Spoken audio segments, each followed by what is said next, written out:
आप में से कितने लोग सही समय का इंतज़ार कर रहे हैं? क्या आप वाकई सही समय का इंतज़ार कर रहे हैं, या आपको फाइट नहीं करनी है इसलिए बहाना बना रहे हैं, या फिर आपको अपने कंफर्ट जोन से बाहर ही नहीं करना चाहते इसलिए बहाना बना रहे हैं? दोस्तों, थोड़ी देर के लिए मान लीजिए कि आप पानी में डूब रहे हैं, तो क्या तैरने के लिए भी कहेंगे कि अभी मूड नहीं है? आप ये सब डायलॉग इसलिए मार पा रहे हैं कि कोई दूसरा आपकी रोटी और कपड़ा का व्यवस्था कर रहा है, कोई दूसरा अपने सुख चैन और कंफर्ट जोन को कुर्बान कर रहा है।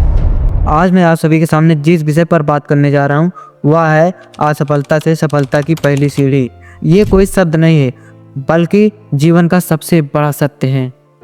हम सभी सफलता चाहते हैं, लेकिन असफलता से डरते हैं। हम सभी सपने देखते हैं, हम सभी मंजिल के सपने देखते हैं, पर उन सपनों के रास्तों में आने वाले कांटों से घबराते हैं। और आज का ये वीडियो आपको असफलता से डरना नहीं, बल्कि उसे अपनाना सिखाएगा। और असफलता ही वह शिक्षक है जो हमें जीतना सिखाती है। हमारे समाज में हमें बचपन से यही सिखाया जाता है कि अच्छे नंबर लाओ, गलती मत करना, फेल मत होना, पहला स्थान लेके आना। और हमारे यहाँ गलती को अपराध और असफलता को शर्म बना दिया गया है। जब कोई बच्चा गिरता है तो उस पर हंसते हैं, जब कोई स्टूडेंट फेल होता है तो उसको ताने दिया जाता है, और जब कोई युवा हारता है तो उसे अयोग्य बता दिया जाता है। तुम खुद सोचो, आपने कभी सोचा है कि अगर गिरना गलत होता तो बचपन से बच्चा चलना कैसे सीखता? कभी सोचा अगर गलती करना अपराध होता तो इंसान सीखता कैसे? डर इसलिए पैदा होता है कि हमें असफलता का सही अर्थ नहीं सिखाया गया है। असफलता का अर्थ अंत नहीं, अगला प्रयास होता है। असफलता का मतलब है आपने कोशिश की। असफलता का मतलब है आप आराम से बाहर निकले। असफलता का मतलब है आपने कुछ नया सीखने का प्रयास किया। और जो कभी असफल ही नहीं हुआ, सच बात तो ये है कि उसने कभी भी कोशिश ही नहीं की। असफलता एक आईना है जो हमारी कमियां दिखाती हैं, हमारी गलतियां दिखाती हैं, ताकि हम उन्हें सुधार सकें। याद रखिए, आप तब तक नहीं हारे हुए हैं जब तक आप कोशिश करना बंद नहीं कर देते। ज़्यादातर लोग इसलिए हार जाते हैं कि वो अपनी पहली असफलता को अपनी आखिरी असफलता मान लेते हैं कि अब मैं कुछ नहीं कर सकता हूँ।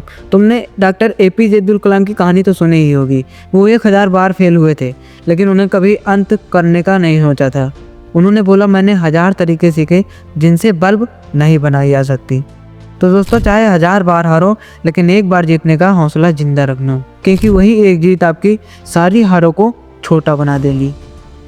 और सबसे कड़वी बात, how many of you are waiting for the right time? आप में से कितने लोग सही समय का इंतज़ार कर रहे हैं?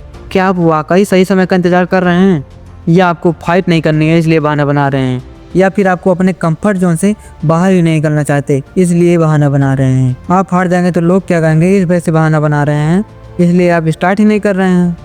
और आप सबको क्या डायलॉग मार रहे हैं कि I am waiting for the right time? क्यों भाई, राइट टाइम आ गया तो फ़ोन आएगा, ईमेल आएंगे, सुनो जी आज राइट टाइम आ गया है। याद रखिए, किसी भी बुरे काम को करने के लिए कोई वक्त बुरा नहीं होता, कोई बुरा काम करने के लिए कोई वक्त अच्छा नहीं होता। आपके पास आज है, आपके पास अभी है, तो स्टार्ट नाउ। और दूसरा सबसे बड़ा डायलॉग आप क्या मारते हैं कि आज मूड नहीं है। दोस्तों, थोड़ी देर के लिए मान लीजिए कि आप पानी में डूब रहे हैं, तो क्या तैरने के लिए भी कहेंगे कि अभी मूड नहीं है?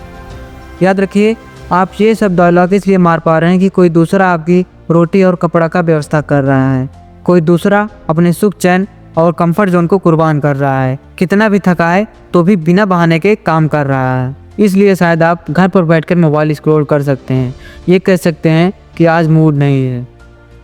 अरे जिस दिन आपको अपनी रोटी खुद कमानी पड़ जाएगी ना, उस दिन आप क्या फिर भी बोलेंगे कि आज मूड नहीं है, मुझे रुकना चाहिए? अरे विनर्स को कभी ब्रेक नहीं चाहिए। उनको इस बात से मतलब नहीं कि वो काम मुझे पसंद है या नहीं पसंद है, वो काम करना ज़रूरी है। तो मेरे भाइयों, आप क्यों देरी कर रहे हो? अभी से स्टार्ट नाउ। धन्यवाद, मिलते हैं नेक्स्ट वीडियो में।